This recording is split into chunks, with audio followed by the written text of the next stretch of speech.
Well, we welcome you to the Kenny and Renny show, and it's not usually the guy that you see to open up the show with the soliloquy. It usually is Sean Reynolds on Kenny and Renny, but he's on assignment, is Sean Reynolds. My name is Paul Edmonds. So for tonight, one night only, we'll call it the Eddie and Kenny show, Sans Renny, and we'll see how this goes for the next hour. And we invite your participation as well. And as always on this show, and I've become a bit of a fan post game. And this is the opening drive, of course, for Jim Pattison Toyota on Regent, and a lot to unpack tonight when we talk about the 5-1 loss to the Winnipeg Jets, or for the Winnipeg Jets to the Montreal Canadiens. It's been a long day today.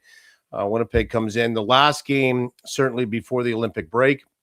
It's their only game, if you didn't know, at home in February. They won't play again until March the 3rd at home against the Chicago Blackhawks. So the next couple of games that they have in February will be on the road, and an important road trip for the team as well. And we'll discuss that as part of our unpacking as we go along. But a 5-1 loss, Winnipeg drops certainly to 26 losses on the year, 22, 26, and 8. Montreal improves to 32, 17, and 8. Montreal did tonight what Montreal has done seemingly all season long and trending for the last couple of years. They've got some young, speedy players that get up the ice, complemented very well with some veteran presence and their captain and Josh Anderson and Nick Suzuki, as I mentioned, their captain. Excellent goaltending tonight from Sam Montembeault, whose numbers were not very good against the Winnipeg Jets coming in. I mean, he was 1-4-1 historically against the Jets with Sam Montembeault, a goals against of over 3, a save percentage well under 900 at 881, and yet he was part of the difference in this hockey game tonight. So you look at how it unfolded. There's a number of things to discuss when it comes to what happened after the first period. Scott Arniel in his post-game address, I believe, summed it up probably the best way. He said, we got on the wrong side of certain people at the wrong times. And that was what Montreal does as they play into that transition game. They get up the ice. In doing some homework on the Montreal Canadiens leading up to the game tonight, one thing that Marty St. Louis, who's become really a fine coach in his own right, he was a really good NHLer, but now in the transition over the last 4 or so years has become a very good coach, understanding the X's and O's and getting the maximum amount out of his players, knowing what he has, and drawing up certainly their schemes to fit their style for the players that they have. But they really were able to take advantage of some rush chances on the Winnipeg Jets. And they scored on them. And I think one of the backbreakers certainly was the Lane Hudson goal, his 10th of the year. He gets up the ice, and there was some other rush chances tonight that Winnipeg, when you look at it in the terms of the territory that they tried to establish on the Montreal Canadiens, the territorial time was a lot of time for Winnipeg in the Montreal zone. The problem was that, as it's been a problem all year, they crack a post, they crack a crossbar. Montembeault makes some great saves.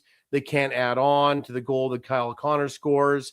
He comes down Broadway again with another chance when it's 1-0, hits a post. So the problems that have stemmed this team from really being a playoff team this year, at the start of the year after they were 9-3 and they started to dip, have crept in and really never left this team this year. And we saw that tonight again. I mean, just a number of things that are so frustrating. We were talking in our post-game show on CJOB about the frustration level of this team. You spend so much time down in the offensive zone only to not get the reward that you would like. And then you watch a couple of rush chances go the other way, and the first goal was a little of a fluky one, but it's 1-1 after 1. And now you're starting fresh. You're coming out of the first period with a power play for 1 minute and 25 seconds. And if you get one there, then it's back to you having control of the game at 2-1. You don't. And then you give up 2 goals in, as Scott Arniel said, 1 minute and 30 seconds on the wrong side of the wrong people at the wrong times. And that's exactly what happened. So, it's disappointing. A big crowd tonight, another sellout, I believe the 7th sellout of the season. And for those folks that are just joining us, it's Paul Edmonds filling in for Sean Reynolds. He's on assignment. He's over at the Olympics. So let's enjoy certainly an opportunity to have some fun with my longtime friend, Ken Wiebe. And we've renamed it tonight. If you just joined us and you're just tuning in, the Eddie and Kenny Show. I told Kenny I would only do it if I got top billing. But this is the last game before the Olympics. There's a lot of things to really discuss about the problems that we saw tonight. One of them, too, was that I find interesting, and Scott Arniel was asked about this, about the crowd. And it was quite partisan, at least in that lower bowl tonight for the Montreal Canadiens. And you understand why that happens. There's just, a lot of Montreal Canadian fans in the market. It's a Western Canadian market. There's still a lot of Toronto Maple Leafs fans here as well. And what season ticket holders do is they will sell those tickets to the people that want to go. And I'm not sure how the negotiations get done or the monetary side of it, but they would be an easy ticket to sell if you're looking to divest yourself of a game or some games in your season ticket pack. And that's why you see all the red jerseys in the lower bowl tonight. Scott Arniel said it was disappointing. I think that was the quote that he used. And I get to go to all of the games right across the National Hockey League, and the Winnipeg Jets and their fans travel very well. So to see it tonight, sure, it's disappointing as a Winnipegger, but I understand why it happens, and so do we. And they could have been quieted down had the Winnipeg Jets scored a couple more goals or took over the game. As it was, Montreal scored the goals in the second period that swayed the game in their favor. They get 2 in a minute and 30 seconds, and then Winnipeg's in chase mode after that. So, it's just a microcosm tonight of a lot of things that have gone on in the season, and the frustration level that we see has been elevated because they're not scoring goals. They run into a good goaltender. They hit a post. And for all of the great hockey that they've played since they ended their 11-game losing skid to go 7-3-3 prior to tonight, they've made up a grand total of 2 points. They were 11 points back when they ended that skid against the Los Angeles Kings for 11 games. They went into tonight with their only home game of February against Montreal, looking to split the series, 9 points back. So that's where you're at. And that's the situation at hand. And the Winnipeg Jets will look to really come out of the break refreshed. And they're still talking about the fact that they're in it. And they are, because mathematically they're not. But there's 26 games left. And last year, just before we bring Kenny in, before we bring Kenny in, I did a commentary on CJOB today, and I crunched some numbers mathematically. And just off the top of my head, last year, St. Louis, who was Winnipeg's opposition in the first round, if you recall, and that was a great series, went to 7 games, got in the last playoff spot, the last wild card spot of the 2 in the Western Conference with 96 points. Winnipeg going into the game today had 52.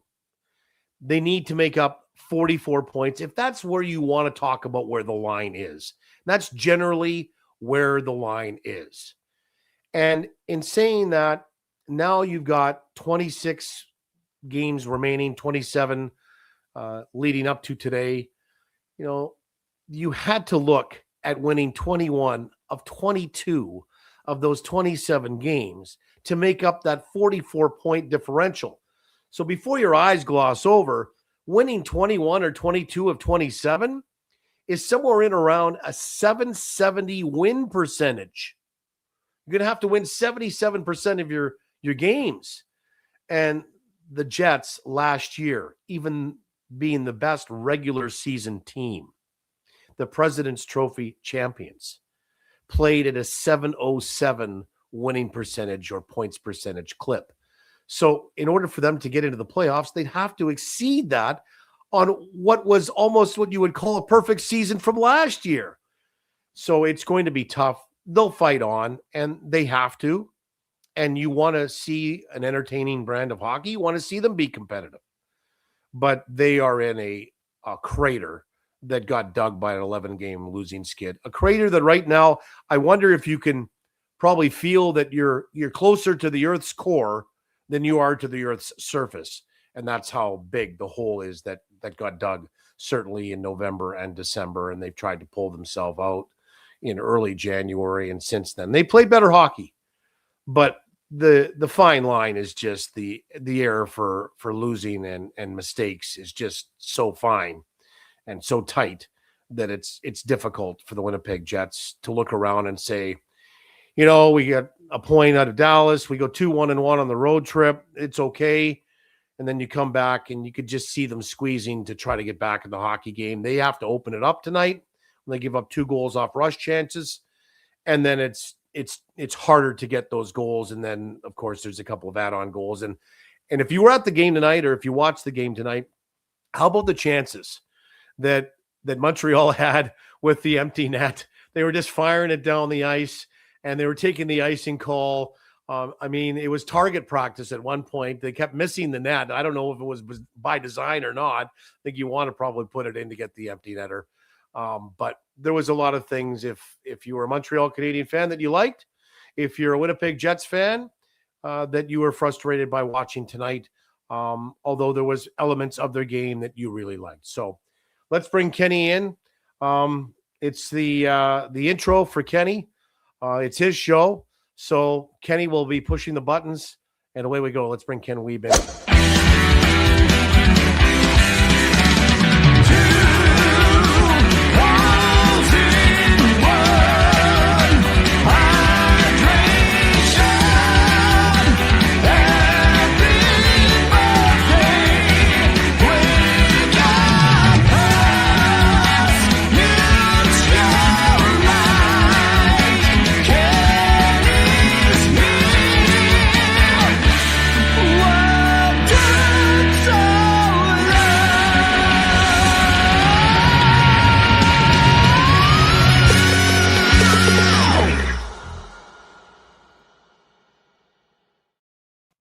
Ken Wiebe, Winnipeg Press. How are you? Paulie, great to see you. And excellent job handling the opening drive for Jim Pattison on Regent. I haven't done this for a while. I know. Sorry, I'm going to do the read quickly here, and we're going to get right into it, my friend. Finding the right vehicle can feel like a big decision, but the team at Jim Pattison Toyota on Regent makes it easy.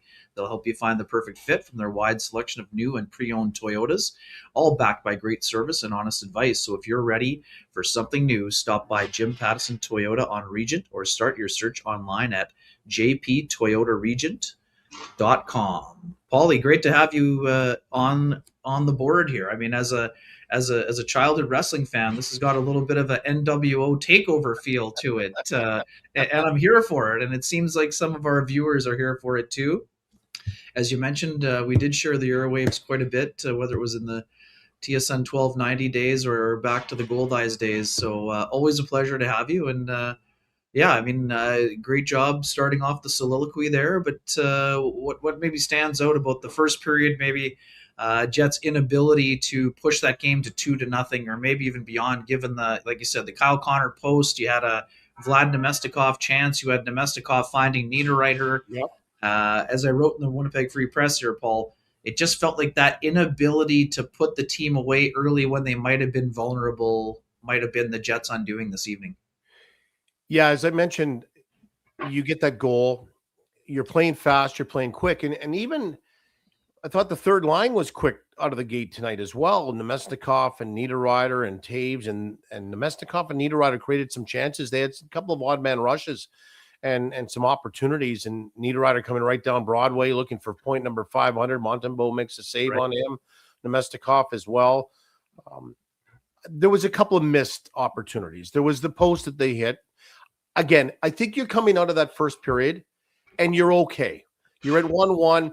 The goal that is scored by Oliver Kapanen is a fluky type goal. They keep it in at the line. It looks to me in watching the replay of it that the Jets are sort of in a man-to-man positioning there inside their own zone, and everybody's got their man. Well, Cole's got his guy, but Kapanen's slightly behind him. But when the point shot comes in, Cole thinks that he could take the pass, he can stop the shot, and then away he goes because there's nobody in front of him. He can either skate it out, he can outlet it out, or somewhere along the line, Winnipeg is going to make that first pass out of their own zone. The problem is that he fumbles it, it goes off his stick, he handles it again, and ends up going over to Oliver Kapanen. And at this point now, everything's shifted over toward Hellebuck's right. And now Perfetti's trying to scramble and amble back toward where Kapanen is. He ends up falling down. Hellebuck's down and out. Kapanen is in the perfect spot. The puck goes to him, and all he has to do is wait out Hellebuck, who's down, and he goes to the top of the net, and you're tied at 1. Even at that point, you're okay. You get through that first period, and now they take a penalty, that being Montreal, late in the first period. You're coming into the second with a fresh sheet of ice on a power play for 1 minute and 25 seconds, and you don't hit a goal. You don't hit the back of the net with a goal. You don't find pay dirt.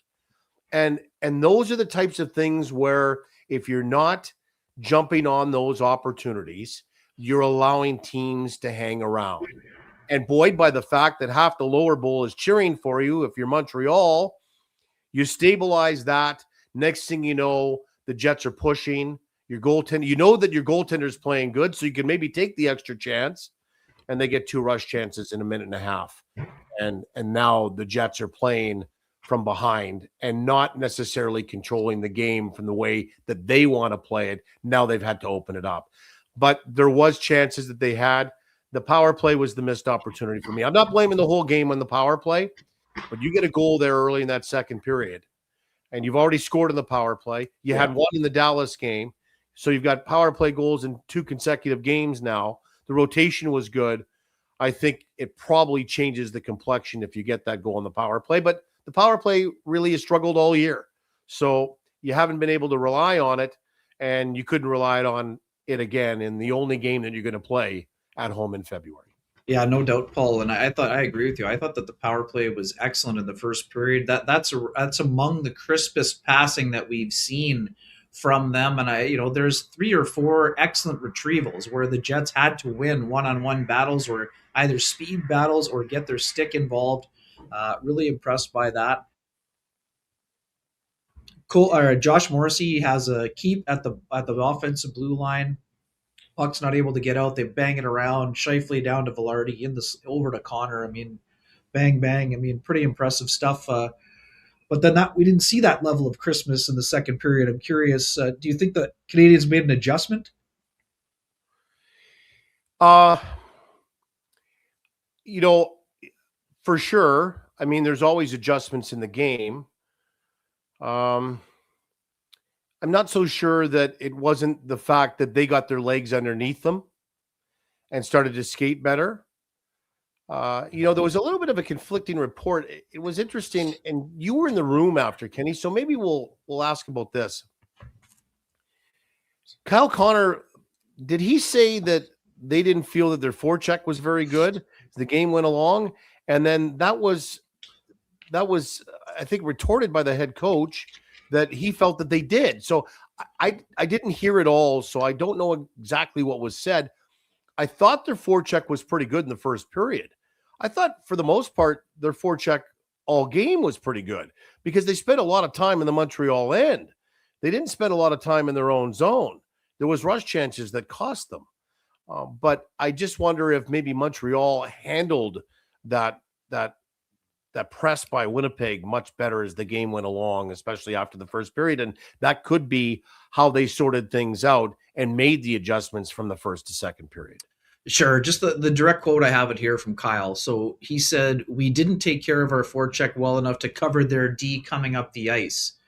So that, I think, that was maybe where it got lost in translation when it was relayed to Scott Arniel, because as you mentioned, Arniel thought the forecheck itself was fine, but it's more a matter of the F3 not being as aware as they need to be when you're facing defensemen like Mike Matheson and Lane Hudson, Caden Gooley, guys who love to get up the ice the way that these guys did. So I think that's what. And then Kyle went on to say, when I asked about where the speed gave them issues, he said, they weren't as sharp as they needed to be, recognizing when they were jumping up in the play. So I think that was sort of, the two people were kind of saying the same thing, but it just kind of wasn't necessarily directly related to the forecheck element. I think Kyle's point, though, being that if you take care of the body on the forecheck, maybe you don't give the defenseman a chance to get up on the rush itself, and then rather than be reliant on the F3 to kind of chase that guy up the ice. But I mean, Scott O'Neill was very,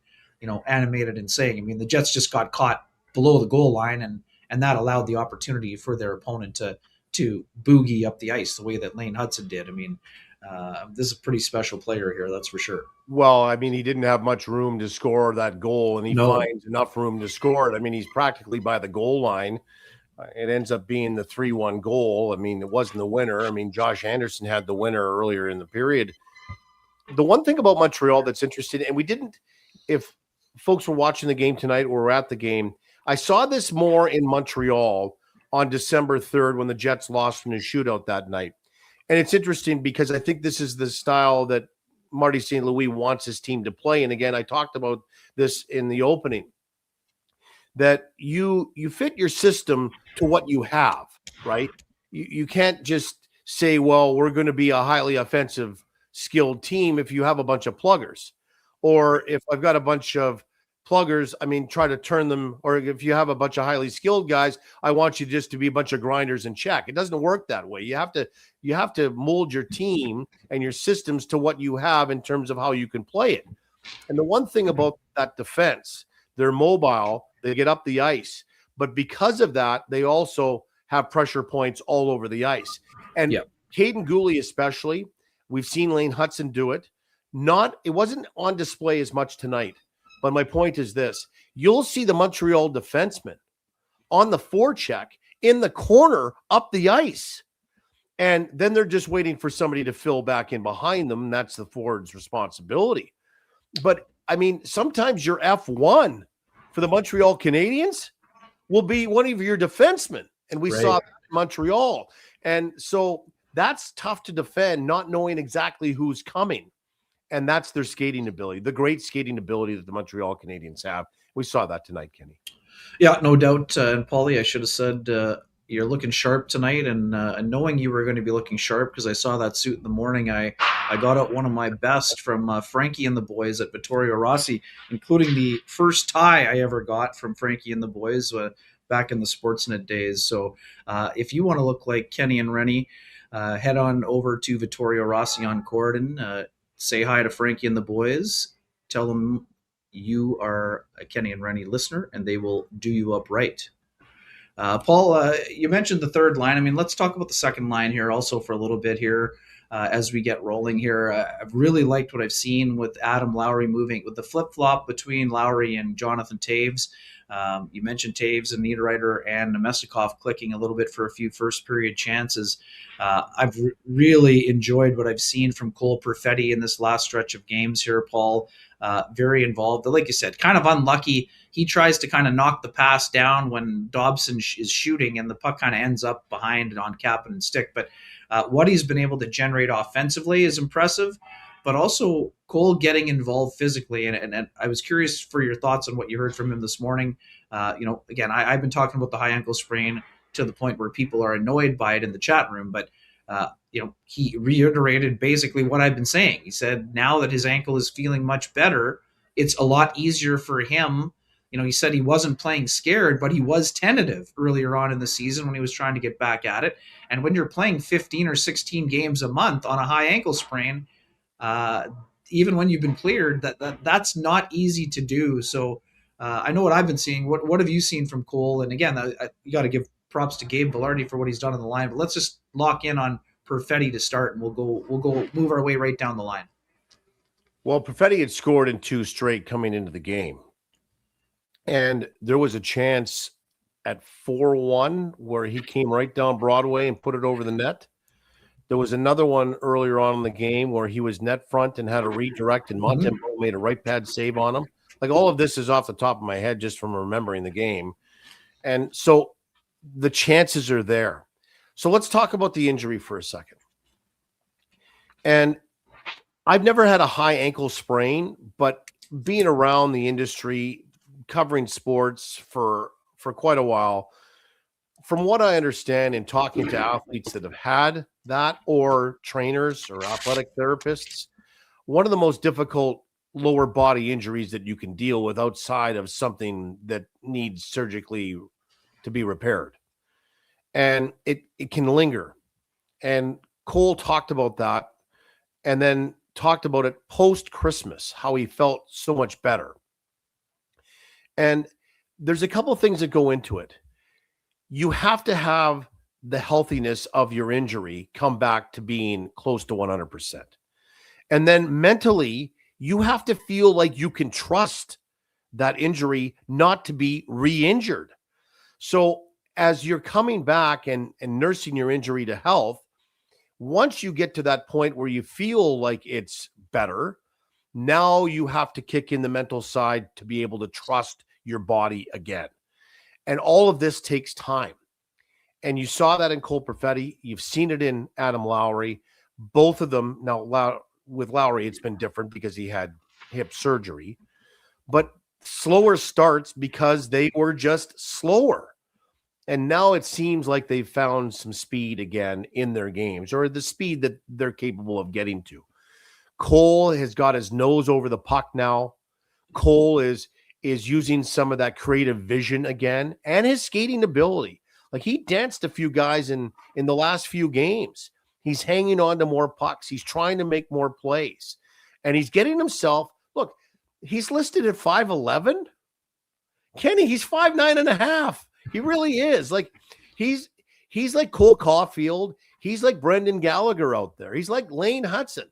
Like, they're all smaller players, but if you can skate and you're crafty, you have that maneuverability to have that escapism in those areas. But also for Cole, what I've liked about his game is he's barged into the corners. He's trying to win puck battles against bigger, stronger guys because he's learned how to be evasive that way. Because before, he was getting hammered in along the wall, and it wasn't a good prospect for him. There was talk about getting him off the wall and back into the middle of the ice to protect him for a while.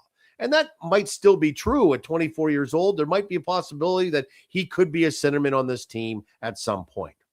But the other part of it is he's getting to the middle of the ice, and he's not afraid to get net front. And you don't create those chances by throwing one over the net late in the game or the right pad save, as I talked about, by Montembeault, if you're not right there, ready to wear a slash, a cross check, a slew foot, an elbow in the back of the head, whatever it is. So I like Cole's game. And the fact that he was trending that way, and then they put these two big trees with him, just offers him more space. Because the other thing I want to say, and I've taken this answer out for dinner for sure, and maybe a dinner and a movie at this point. We have discussed, Kenny, you and I, on many occasions, and sometimes certainly on the platforms that I have, about the loss of Nikolai Ehlers and what that did to the second line. And, well, no more 30 goals from one player on the right wing side. No more ability to skate it out of your own zone and have a one-man entry because of Nikolai's speed. But also Nikolai was able to pull guys away from Nemestikov and Perfetti the last two seasons and open up more space for them. Well, now it seemed to me like Cole was starting to drive on his own.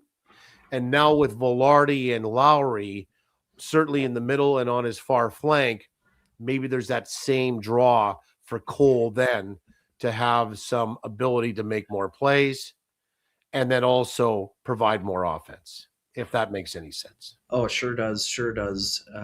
Let's go. Hang on a second here. I think I'm going to go to the Flame and Comfort Hot Take Award here from Chuck R. Winnipeg. Youth and Speed won tonight. This will go down as a Flame and Comfort on the sharp take variety. And folks, that's your KNR Hot Take, brought to you by the good folks at Flame and Comfort, Manitoba's premier supplier of fireplaces, wood stoves, inserts, and everything hearth-related. After 50 years of heating up your world, Flame and Comfort has moved over to 1465 St. James Street. You'll find it will be one of the most impressive showrooms in Western Canada. You don't need your hot takes to keep that warm feeling inside. Visit Flame and Comfort as soon as you can. Paul, I think you hit the nail on the head there. Also, too, I mean, let's again, we understand where things are with Adam Lowry, and we know his effort level has always been there. The hip surgery has obviously been a factor. He should be one of the guys that benefits greatly from the break. But let's talk about Gabe Vilardi's ability to drive his own line in a lot of ways. And again, this is not to say he wasn't driving on the top line, but he doesn't have to be the primary play driver with those guys, given the speed of Mark Scheifele and Kyle Connor.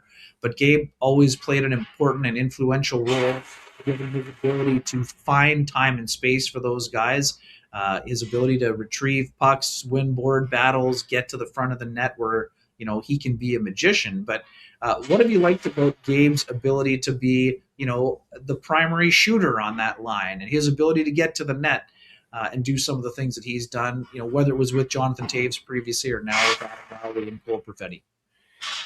Well, I like guys, and I will tell you that I think Mark Scheifele is probably the best at it. And if you threw a puck against the boards in the corner, wherever, and sent two guys, and one of them being Scheifele, and I don't care who the other guy is, Scheifele probably 95% of the time is going to come off the wall with the puck, or it's going to be a good battle. Gabe Vilardi has that in his game as well. And the only time that Gabe doesn't win those puck battles is usually on a 2-on-1 situation, and the puck ends up back in behind him, and you lose puck awareness, and he doesn't know where it is, and they scrape it off the wall and they're gone. But he uses his body to his advantage at 6'3". He's got a really good reach. I think he's played some soccer in his day because his footwork is very good as well to try to dislodge pucks off the wall. And sometimes if you're trying to break free off somebody, all you can do is maybe kick it from your skate to your stick. He has that ability. The other thing I like about him that I don't know if a lot of people have noticed or we've talked about, but he likes to shorten down on the stick like Buff used to do, right? Protected, shorten down on the stick. And I think the one thing that we really see on display when it comes to him coming off the wall, that's got to be you, isn't it? Yeah, I think so. Yeah, okay. When he's coming off the wall, he's got really slick hands. Oh, he can really stick handle in a tight space and make a pass or shoot a pass. When he comes, especially off the power play, when he does that drop step move off of the goal line in front of the net, and he had one of those tonight, and it's dangerous. But he's become a real value in a top 6 right wing position for the Winnipeg Jets, of which they really only have one right-handed shot, top 6 right wing, right? So, they're moving some pieces around, but he's been on the top line. He's come back on the second line. I think that he's become a very valuable piece to what they're doing up at the top. And he's having a tremendous season. At 21 goals, he's on pace for 30 or 31, which would be a career high. Yeah. And I hate to mention this, but he's been healthy for the most part too. Yeah. And that's something that's plagued him in his career, certainly with Los Angeles and in the early year or two here with the Winnipeg Jets as well. So, knock on wood, I don't want to put the broadcaster's kiss of death on anybody, but he's been able to play consecutive games. And that helps too, build confidence. If you didn't like your game the one night, you're going right back out there the next night. There's some familiarity with players that he's playing with, chemistry that's built on both lines. And that's where the value comes in, is your ability as a coach to move him up and down on one or two of those lines. If somebody needs to have somebody driving, okay, let's call in Gabe. Let's put Gabe there. If we feel that line's going really well, and then the second line maybe isn't, we'll move Gabe down and get those guys going as well. So I just think that, Gabe was a centerman coming up out of Major Junior in Kingston. He ended up moving over to the right wing side. And I think he's been a real good fit for the Winnipeg Jets there. And he'll tell you that he's enjoying playing there as well. And especially when you're having what is trending to be a career year. Yeah, and I just find Gabe is such an interesting guy to talk to also, Paul, right? I mean, he's not the traditional cliche. He doesn't get the cliches going very often. He's not afraid to engage.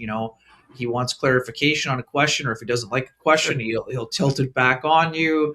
I had one of these exchanges with him in New Jersey. It was off camera prior to the game there. I was asking him about, if he was feeling like he was driving play. And he said, not really lately, but he's like, oh, I guess since I moved to the line to a degree, yes, but, I need to bury my chances do a better job of burying my chances. What does he do that night? Absolute roof job in the game, top bunk there on Jake Allen. So, he's a very thoughtful, insightful individual. And, he's a guy that you enjoy talking to. I mean, sometimes he can be curt and short, and that's fine too. But I like his demeanor. He's a guy that doesn't get super high when he's roll on a big roll, and he doesn't get too down on himself. He gets frustrated, but he also doesn't. He's not, his lips not hanging around if things aren't going super well. He battles through it, and he's done a great job of. He's a guy who's a high draft pick. Spent most of his time in LA in a bottom six role primarily, maybe some second power play minutes, but he's come over, much like Blake Wheeler, Andrew Ladd before him. He's gone from a place where he's been more of a third line guy to being a top line guy or a top six guy. And he's shown incredible ability to cash in on his opportunities. And that's one of the reasons why he earned that extension in the summertime. He's also been open about some anxiety issues that he's had. And he has to battle that. And we need to remember these guys are human. I had a great conversation with Gabe one time about his celebration of goals. Mm-hmm. And I was told a long time ago by a scout that scouted a lot of kids hockey in the Western Hockey League. He's a Manitoba-based guy, and then he ended up doing a lot of pro scouting as well. And in talking to him one day, and I thought this was really interesting because it's so subtle, it's almost too obvious. So I said to him, what do you look for in a goal scorer? And he said, a guy that loves to score goals. And I said, well, what do you mean by that? Well, when a guy celebrates a goal, like I watch for that. I want to see a guy celebrate a goal that's loving to score goals. And it's just part of those subtleties that you look for in a player. That was one of the things that he looked for. And Gabe Vilardi in his celebrations loves to score goals, right? Like Kenny, in the analytics side, I don't want expected goals. I want goals. I want real goals. I want real goals. And Gabe Vilardi likes scoring real goals. And you can't take that out of the player, right? He's having fun doing that. And so he'll be here for a while. His role, I don't think, will be unchanged. If anything, he can maybe add on some more point production, but he has become, on the top six, a driver for the Jets. There's no doubt about that. What did you see? I want to ask you, I want to get back to the game tonight. Did you see some frustration on the Jets in the third period of this evening? And frustration more out of not, here we go again.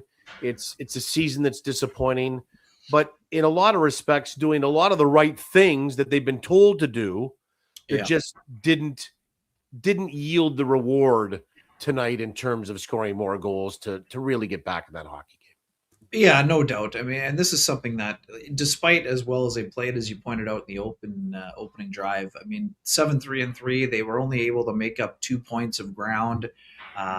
Despite if this 7-3 or 7, even the 7-4-3 stretch, Paul, had been consistent in December and January, or even late December, late November, when things started to tilt after the 9-3 start, there would be lots of reasons for optimism / incremental growth, all of those things, but the issue is that 11 game losing skid, it's just hanging over it's just the dark cloud that just won't go away. And I actually think that the Jets have done a really good job of actually pushing it to the side, or, getting the umbrellas out to kind of guard against it. But every now and then, I think there's that element. And again, this is in the hot tub time machine scenario, Paul, but it reminds me of the series with Vegas in 2018, specifically in Game 4. The Jets worked so hard to get that game tied. There's a power play. There's Laine on the one-timer. You saw the exhale on the bench. And Paul, anyone who was in that building that day in Vegas, you're thinking this is now the Jets' time they finally cracked the code. They finally cracked the Marc-Andre Fleury code, and they're going to settle in and make this just a knock them down, throw them out 7-game series. And on the next shift, you have a misplay behind the net. Pierre-Edouard Bellemare gets it out to Nosek, who took the penalty that led to the line A goal, and they scored within 10 seconds. And you just saw the bench that just went from, here we go, boys, this is our series, to absolute deflation station, Paul. And again, I'm not saying that happened today necessarily, but after such a great first period and then giving up the bang 2-76, it just seemed as though the air popped out of the balloon a bit. And again, like you said, to their credit, they actually still kept pushing in the third, just weren't able to get it within a goal before the fourth goal is scored. And yeah, I mean, I think that we've also seen too, the Jets also have done a good job of staying positive in what they're saying when it comes to belief. But these are smart guys, Paul. I think there's no quit in them, but I think that they know how steep the uphill climb is. And yeah, I think that kind of crept in a little bit in the third, where they kind of think that, man, there's another glorious chance that Montembeault stops. This probably isn't going to be their night. I did think that was kind of part of it. Yeah, the final shots on goal here are 37-27 unofficially. And Winnipeg, I mean, 13-12, and then another 12. I mean, there was a lot of pucks going toward the Montreal net tonight. And Montreal might say, we got away with a 5-1 victory. Not got away. We played to a style that we're very comfortable in playing, that we execute on most nights. But I don't know that you want to go into a game giving up 37 shots every night. And as I said, that's a career night here against the Winnipeg Jets for Sam Montembeault. Yeah. His numbers were nothing special. In fact, they were a little bit pedestrian, frankly, when it came to head-to-head against the Winnipeg Jets. Yeah, they've lit them up before a few times in this barn. Yeah, for sure. But Montreal is playing a much better, brand of hockey, and they sweep the 2-game series over the Jets, and it's just it's disappointing to see what's happened here. And I mean, the other thing that I find interesting about this game tonight is that, and it's again a microcosm of the season, for the last, I would say, 3 years under Rick Bowness, one of the traits, one of the characteristics, one of the foundational sort of elements to the Winnipeg Jets in terms of their DNA was their ability to be patient. And they don't have that patience this year because they don't have the scoring. And the patience would always be late in the game, Ken, you saw it. They would be in a deficit situation by a goal. You just knew that they were going to press to get it, with the confidence that they were going to shoot everything that they had and put guys in the best spots to tie that game. Or if they were tied, they were going to score a goal with 2.5 minutes left to get the winner and to take the game and snatch it away from somebody else. And again, the frustration you can see because they don't have that sense of patience in their game right now, because they're pressing and they're not playing the way that we had gotten used to seeing them play because of that the last few years here this season, because they're not scoring enough goals. I remember, and this is just so odd to say this because everything has a turn, things are cyclical, but I had a conversation with Paul Maurice going back a number of years. And sure, Wheeler was here, maybe Stastny was here, Ehlers was here, there was some others, right? And the foundation of Morrissey and Byfuglien was here too, but Morrissey and Connor, and now you've added on Velarde and Scheifele was here as well. They're still here. Some of those guys are still here. And Paul's saying, I just want to clean up our defensive side of the game because I'm not worried about scoring goals with this team. And he felt like that way for a long time. And for a long time, that was true.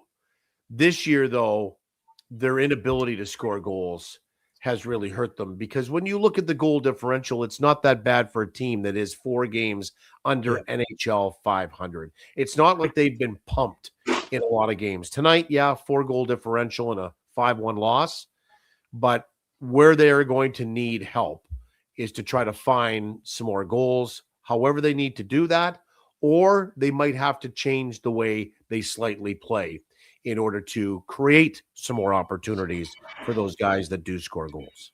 You betcha, Paulie. And speaking of scoring, you can score a great rate with our friends at Cambrian Credit Union. Getting a mortgage doesn't have to throw you off your game while you focus on home sweet home. Our friends at Team Cambrian Credit Union take care of the mortgage part with their low rates. Whether you're looking for a new home, renewing, or making the switch, Cambrian is your mortgage MVP. They can help make the next season of your mortgage path easier and help you save money. Now that's what we call a win. Head to cambrian.mb.ca/rates for more. And just another quickie here. For folks who have realty needs you'd like to have met, contact our main man, Sweet Lou Ferlin at Royal LePage Dynamic Realty, 204-791-9971, or at the office, 204-989-5000. His email is lou@louferlin.ca. That's L-O-U at LOUFURLAN.ca. Lou Ferlin, excellent realtor, excellent human being, and excellent supporter of the community, including this podcast. Paul, we're getting close to the timing here. Gonna have to drop the Pristine Roofing wake up call here.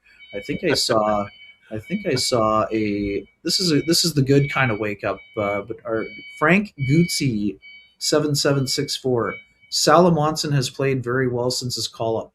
So calling up the rookies earlier could have helped. Now, part of that I've got no problem with, Paul, but for Frank, he's getting the Pristine Roofing wake up call because the Jets started the season with Brad Lambert and Nikita Chibrikov on the active roster. So I think it's a little bit of a revisionist history. That's why Frank today is getting the Pristine Roofing and Siding wake-up call. And dubious award. You know what that means. It's time to call our friend North End Rick at 204-981-6289. You can also reach the folks at Pristine Roofing and Siding at 204-237-7663. If you've got some roofing that you'd like to have done right, contact our friends at Pristine Roofing and Siding. And a friend of the show, Lauren Findlay, was kind enough to share his story about the work that he had done recently by the good folks at Pristine Roofing and Siding. He was thrilled, and you will be too. With the call, I saw one of the comments earlier on that said every loss is a win right now. Oh. And I guess to comment on that is this, and what they mean by that is that if you're not going to make the playoffs, and we've discussed how the 40 miles of hard road ahead are just that for them to get there, then why not put yourself in a position to get a really high draft pick? And that makes sense. And I do remember in some conversations with Kevin Cheveldayoff a number of years ago now, it wasn't necessarily losing on purpose, but maybe losing with a purpose, right? Not to say that nobody's going out to lose, but if you're not winning and you're not going to be a winner when you get into the playoffs, because let's face it, you could get in that 8th spot and then face who? Colorado, right? Like, it's just not a great prospect. But maybe it is a situation here where you are going to try to be competitive. You want to play an up-style type of game, but maybe that comes post-break here. So let me digress for a minute. You're going to come out of the break. The roster freeze ends on the 22nd, I believe, at 11 o'clock at night, Central Time. Yeah. So the next day, which is 2 days before you play against Vancouver, you're going to have, coming out of the break, when the roster freeze is lifted from the Olympics, 12 days to maneuver before the trade deadline. And I have talked about this, so I'm not afraid of mentioning it here because I've been public with it. I do believe that even if the Jets were in a better contending spot that they are now, that they would probably still be moving some pieces out and then elevating some pieces up. And I think that's what you're going to see. I think you're going to see a divestment of some of the older players that maybe might be on expiring contracts that want to go somewhere that could be a good depth piece to somebody that's a contender. And you might see another piece or two moved out on an expiring contract that might not be a veteran, therefore creating some opportunity for some others. And the Moose are having a good year. And there are some guys there that we've been told that deserve, quote unquote, an opportunity. And so get them up, let them play, let's see what they can do. And we saw tonight the youth injection that's happened with Montreal over the last few years. Fast, quick, exciting. And it wouldn't take Winnipeg much to have that in their lineup, because there are some guys down at the Moose level that have that and have that ability. So I do think that what you're going to see is probably a slightly different looking team coming out of the break and still trying to remain competitive, but letting some of these young guys just have the floor and saying, okay, way you go. Let's see what you can do. Yeah, Paul, and I mean, with that in mind, I mean, there are 8 pending unrestricted free agents on the roster right now. I would think there's a fair amount of them that would attract some level of interest, whether it's even as depth players or people that can jump into someone else's lineup. But I also do think that there will be some extension candidates. I mean, I think for folks who maybe missed your pregame interview, there are some folks already commenting on the Logan Stanley situation. I mean, it's been a hot topic in this chat room now for weeks already. You know, you've seen Logan's growth. We've seen some trials and tribulations. I mean, after talking to him today, obviously he mentioned the fact that, you know, it's out of his control to a certain degree. I mean, his agent will handle that, but you know, where do you see this going? Do you see a contract extension before March 6th, or do you see the Jets potentially having to move him as a tradable asset, as someone with 9 goals and 18 points here? Well, there's a couple of different things that you can point to. So today I sit down with Logan and I wanted to talk to him about the attention that he's garnered this year. And it's been all positive. I mean, we've gone from the fan base, and not everybody, but a lot of people wanting to see the Jets move off of Logan and felt that Logan just hadn't materialized as recently as last year, to chance of MVP hollowing down from, you know, the third level of Canada Life Stadium or Canada Life Center this year. And then 9 goals and playing on the power play and just the evolution of his game. So that's where I was going today.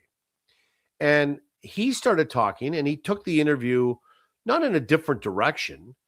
And one of the things I should tell you about is I don't like, in sort of those feature type interviews pregame, discussing the business of the business. I just don't think it's fair on game day to be bringing that up to a player. I want to talk about the game that night. I want to talk about the power play. I want to talk about, you know, your ability to score or defend or whatever it is, but I just don't know about the business of the business. So he went on in the interview to talk about how, because I asked him a question about being here for a decade and whether he felt like he had grown up here. And he said, for sure, I got here as a 19-year-old and I've grown up in this city, in this environment, in this organization. And they've been nothing but spectacular to me. My family, this is home for us. And he went on to talk about that. And so much so that I thought, okay, the next question was my follow-up. And I said, it sounds to me, this is verbatim, like you don't want to leave.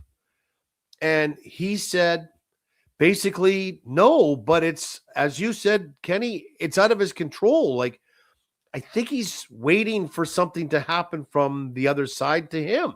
We don't know the mechanics of what's gone on in this negotiation. But the thing I think that the Winnipeg Jets want to understand is, what's the number? What's the number that you want, and whether they can fit that in and for how long?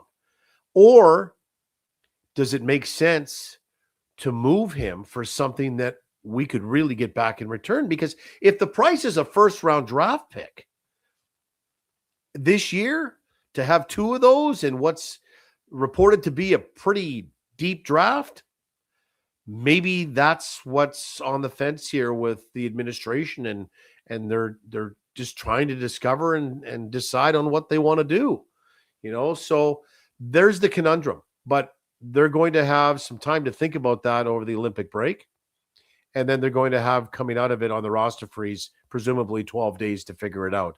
I honestly, and I hate being, and I am a Libra if you're a horoscope or astrology fan. So, there's the scales, and I hate to do that, but I see this as being 50-50 right now. On one hand, you could really make a strong argument for signing him, depending on what the number is, or you can make the argument for saying the price is right, strike while the iron's hot, move them out, see what you can get, because maybe you can get somebody to give you what you want, and maybe that's the first-round draft pick this year as well.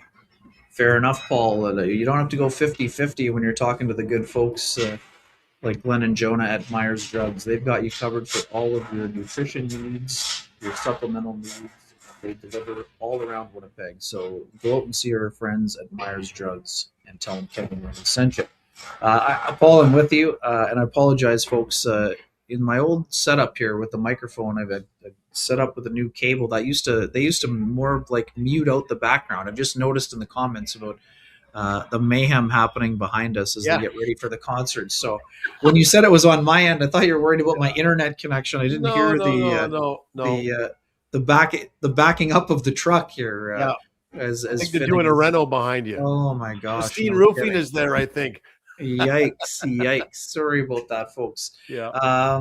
Let's go to the awards quickly, and then I want to get your thoughts on some Olympians here quickly. Also, Paul, the Johnston Group, we've got you covered. Award today. Do you have any thoughts, or I've got a backup plan ready to roll here? But I thought, in terms of guys that played well tonight. Kind of like an under the radar play or player.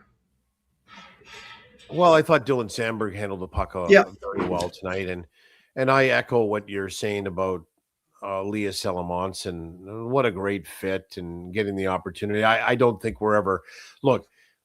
Coach Arneal mentioned today in his morning press conference that it looks like Salamonson and Phillips are probably going to go back. He thought it wasn't confirmed, but probably going to go back and play a couple games with the Moose during the break. No sense having them sit around. And so I don't know what's going to happen with Isaac after that, because maybe you're going to get another defenseman that's ready to go after the break here as well. But I can't see them keeping Elias Salamonson down with the Moose. I think that the time has come for Elias Salamonson to stay with the Winnipeg Jets. He has played that well. And when you look at that second pairing with Sandberg, the two of them are the future here. They really are. Now, Neil Pionk's going to come back in and probably bump Elias Salamonson. Maybe down to that third pair, or depending on what they want to do with it. But then again, that comes back to the part that we're talking about. Maybe some of those assets on the blue line that are a little older are moved out, because that's where you're going to free up spots. I can't see Elias not playing at this level anymore. There's just, if he's playing this well and handling the puck and shooting the puck and holding the line and defending, there's no sense in sending him back to the Manitoba Moose. Where's the development? Where's the curve that he needs to now take? There's no more time for him he doesn't need any more marinating or seasoning. He needs to get the seasoning and the marinating at the big league club. And so from that standpoint, his partner tonight, I thought, has really started again. Maybe, and I don't know that Dylan would admit this, Kenny, maybe a slower start for Dylan Sandberg this year, but he's gotten back to moving into the play, to moving the puck up the ice. He's a big, strong guy that can skate, and he can win puck battles. To not only sometimes as a defenseman, we talk about that first pass out of your own zone. Sometimes that first pass isn't there, but the skating ability to skate it out is, and then make the pass. And we're seeing that from Dylan Sandberg. I saw it tonight. He's logging a lot of ice time. So in terms of one of my players that maybe flew under the radar, Dylan Sandberg would be that guy tonight. Yeah, great choice. I agree wholeheartedly. 26 shifts for 2015 of ice time, 4 shots on goal, 6 shot attempts, 2 hits, 1 takeaway, 3 block shots. That's why we've made Dylan Sandberg our We've Got You Covered, in this case, player of the game. And folks, do you run a small business in Canada? Look to Canada's #1 employee benefits plan, Chambers Plan, to give you a competitive edge. Chambers Plan is the simple, stable, smart choice for over 30,000 businesses countrywide. Visit chamberplan.ca to learn more. And Paul, that will bring us one correction. Somebody said, well, wasn't Sandberg injured to start? Yeah, well, he was. But like everybody else we talked about, it was a slower start when he came back from injury. You're not just coming back from injury whenever you're coming back and hitting fifth gear and going 110 miles an hour. There's some time where it takes you to get back up to speed. So, yeah, he was hurt. But then when he was back in the lineup, it was a bit of a slower start. So, yes, sir. Let's go to the keg save of the game, Paulie. Which one stood out to you? Well, I'm going to go back. I've talked about it twice already. So yeah. I think thrice is nice. And it was the Perfetti chance that was the redirect. Was it 2-1 at that point, Ken? Yeah. Might have made it 2-2 at that point. And there's Perfetti standing net front, wearing a cross check or a slash with his stick on the ice, prepared for what's coming. Oh, it was the tic-tac-toe play. And it was Kyle Connor on the pass out of the corner that went right to Perfetti, and he tried to redirect it. And he got it. He did elevate as well, but maybe not enough, and it just caught the top of the pad of Montembeault. But I'll give you this. Montembeault had to honor Kyle Connor from the far side and then slide over to where Perfetti was in order to make that save.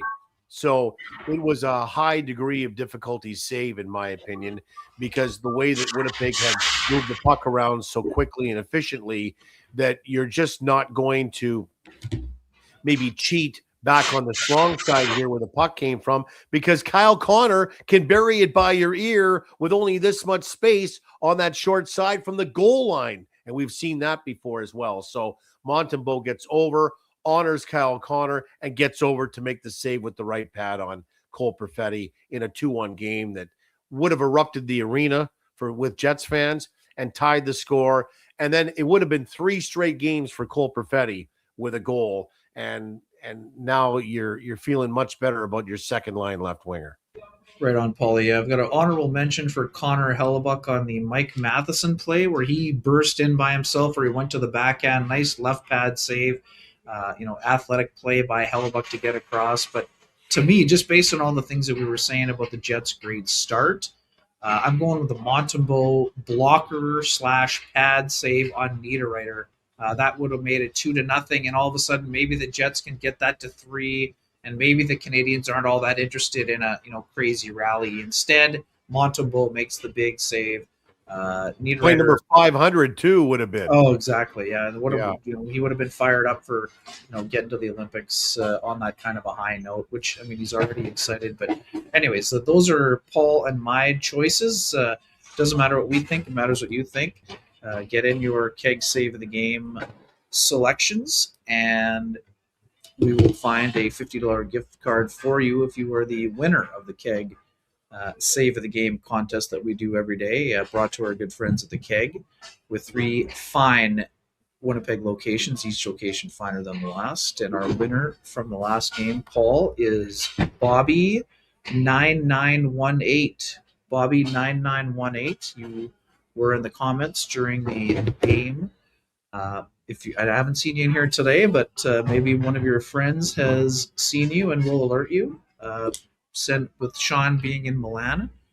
Send me a note with your email, your full name, and I will get you the gift card for the keg. Paulie, we're over an hour here, but I want to get your quick thoughts. You mentioned Nino. What are your thoughts on the Olympics in general, and what will we see from the 4 Jets Olympians that are taking part in the best on best for the first time, including NHLers for the first time since 2014? Yeah, it's been 12 years, and I think everybody's excited for this. I really hope that the Olympics are exciting as the 4-team tournament was last year between Boston and Montreal. That grabbed a life of its own. I think the Olympics have the ability to do that as well. I think once they do that, we're going to put aside any concerns we have about the venue aside. As you know, it's only 197 feet long, so they've actually had to take that 3 feet, and they've shortened the neutral ice by 1.5 feet with each blue line to compensate for that. But I think once the players feel that, and they've had some dry runs there, once the players feel that they're up to speed and that the quality of the ice conditions and all that are good, then we're going to see the hockey as best as it can possibly be played.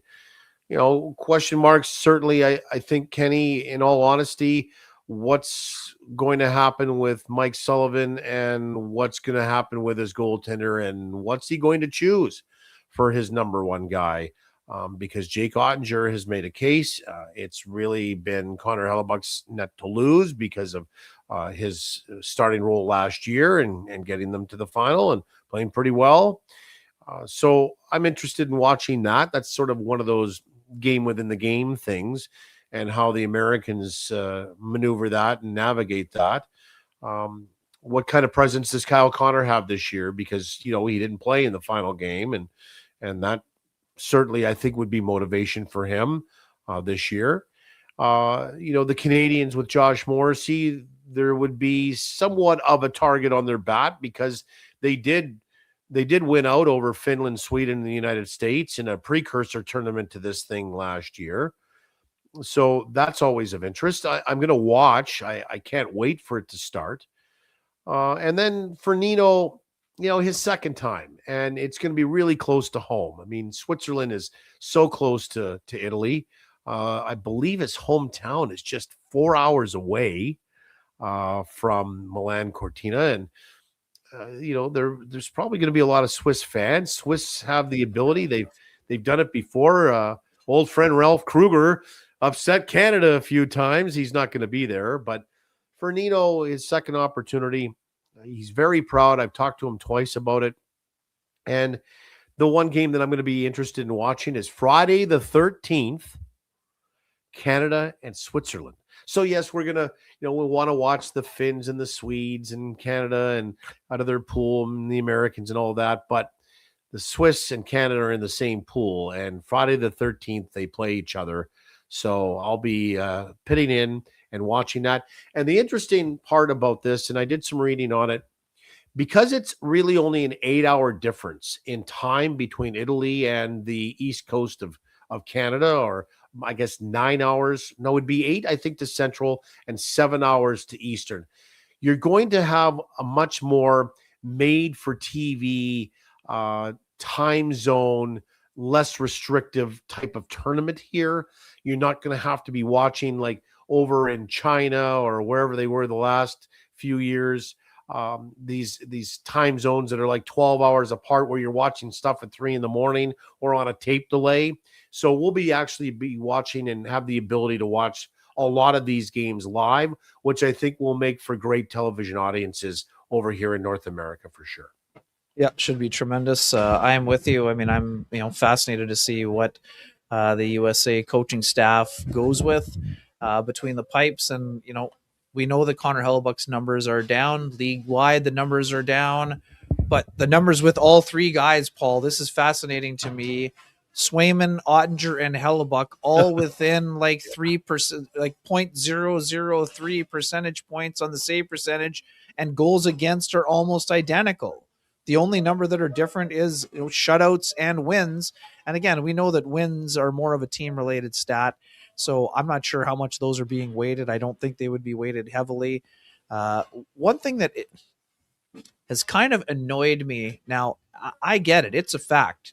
The Americans lost in overtime, and yes, Connor Hellebuck was the netminder, and Connor McDavid beat him. So the best player in the world gets beat on a clean look, unchallenged, unchecked shot. Right. And Jordan Binnington stops Austin Matthews at the other end, and somehow that means Connor Hellebuck didn't play well in the gold medal game. Right. It's absolutely absurd to me. Now, there's lots of other evidence for other arguments, and Connor Hellebuck and Jordan Binnington have gone head-to-head several times. In the playoffs, it's 1-1 in that contest. So yes, Binnington beat him once the year they won the cup, but even though it didn't go well for times for Hellebuck against the Blues, and he got pulled a bunch of times, he still was the one left standing in double overtime of Game 7. So to me, I think that Hellebuck gets the Game 1, partially because of what he did at Four Nations, and also because none of those other two guys, he's the incumbent. I don't think either one of those guys has been head and shoulders above the rest in order to snatch the job away. Also very curious about the Kyle Connor scenario. This guy went from line 1 to line 2 to line 4 to out of the lineup by the time the tournament was over. I said it at the time, and I'm going to say it again. I know it didn't work the first time. I think that Jack Eichel is a guy that could absolutely mesh incredibly well with Kyle Connor, whether that's with Matt Boldy on the other side or one of the Kachuk brothers. I'm not sure what the combo platter looks like, Paul, but I think that Jack Eichel skates incredibly well. He's a right shot center. Yeah. He loves puck possession like Mark Scheifele. He can win board battles. I think he's worked incredibly hard on his 200-foot game under Bruce Cassidy. I think that those two guys could be absolutely lethal together. And again, I understand that maybe Kyle's got some work to do based on where he stood in the pecking order when it came to the gold medal game at Four Nations. I've seen a highly motivated player this year, Paul, just hit 25 goals for the 9th consecutive year. And again, it's also incumbent upon Kyle to make an impact early. And that's one thing he didn't do at Four Nations. But I think if you start him with Jack Eichel, you could have a pretty lethal pairing there. And if you put Boldy on the other side, Paul, we've seen him a ton, one of the more underrated guys in the league. And maybe you put Gensel there too. That's a possibility. But those are guys, Boldy especially, great two-way game. Eichel, great two-way game. You get a little more insulation for Kyle, who he's worked on the two-way game, but it's not necessarily at the same level of a guy like Jack Eichel, who's really kind of added that element to his game in Vegas. Yeah, totally agree. I guess just to share stories from the road, I was and where that sentiment that you talked about with Connor Hellebuck really cropped up, and I really noticed it, was the last road game on Monday night in Dallas, right? Mm-hmm. There's a bunch of people that were media people that were billing it as Ottinger versus Hellebuck, and the winner of the game was going to get the starting goaltending job with the Americans. Well, hold on. Let's pump the brakes here a little bit. Connor Hellebuck, as I mentioned, it's his net to lose. Now, how Mike Sullivan and the coaching staff for the Americans and Team USA see that, I don't know. But you're absolutely right. I mean, there would be no reason based on last year's past performance sheet at the Four Nations for you to pull Connor Hellebuck out of being the starting goaltender. But stranger things will happen, and coaching's sometimes based on a hunch. The interesting part about this Olympics as well is you have these groups of 3, or pardon me, you have these groups of 4. So it's really a sprint to come out and win your games in the round robin before you get to the qualifying. And that's what makes it really intriguing, is because there's really not a lot of room to duff one and have the breakfast ball, So you got to win some games, and you got to win them early in order to get to the qualifying round and beyond. So that's what I think is going to be really of interest in the first few days, certainly, of the Olympics and the men's hockey tournament. Right on. And just tying a bow on it all here, Josh Morrissey, someone, Paul, we've seen him from the time he was drafted here in 2013. Guy takes a ton of pride in wearing the maple leaf. He's got some extra motivation, just like Kyle Connor does. Yes, Josh Morrissey went home with a gold medal, but the nasty virus and illness that kept him out of the gold medal game is something that, knowing his competitive nature, that didn't sit well with Josh. We both talked to him about it. This is a guy who wants to be on the ice when the moments matter most. He's fired up to be able, he was a teammate of Connor McDavid at the World Juniors and at the Four Nations. Like, this is a guy who has carried a heavy load, Paul, this year with Sandberg out early, with the injuries the Jets have had to Pionk, playing heavy minutes. Yes, we understand that his point production has dipped a little bit after, really nearly a point a game, for 40 plus. I still having an unbelievable season here and on track for another 60 plus point year. But this is a guy who's worked so hard in his two-way game. He's still one of the more underrated defensemen in the National Hockey League. He's got a bunch of family members going. His mom's going, his brother's going, a bunch of buddies are going. And we know that there is that emotional element for both he and Kyle Connor with, having lost their dads here, during this decade, that both of them they know how proud their dads would be to have those guys become Olympians. And I think that that's going to supply a little extra motivation for both of them as they get rolling here. Josh will have I guess in our parting shot here, Kenny, Josh will have a very significant role on this team. He did last year and then missed that game because of the flu virus. He had to stay in his hotel. At one point, he thought about giving it a go, but just realized he just could not get out of bed. He was that sick. So for you to miss a gold medal game against the Americans in a 4-nation created NHL tournament, you knew that he was sick. So he'll get the opportunity to maybe have that chance again. I always think about the opportunity that Brian Little had. He got hurt before the 2016 Heritage Classic, and then a few years later was able to make a major impact in the Heritage Classic in Regina and get to play in that game. And he was so excited. I see something on a larger scale happening to Josh here, and him having a major impact and being a real key player for the Canadiens on that blue line in behind Cale Makar and Devon Taves in that first pairing.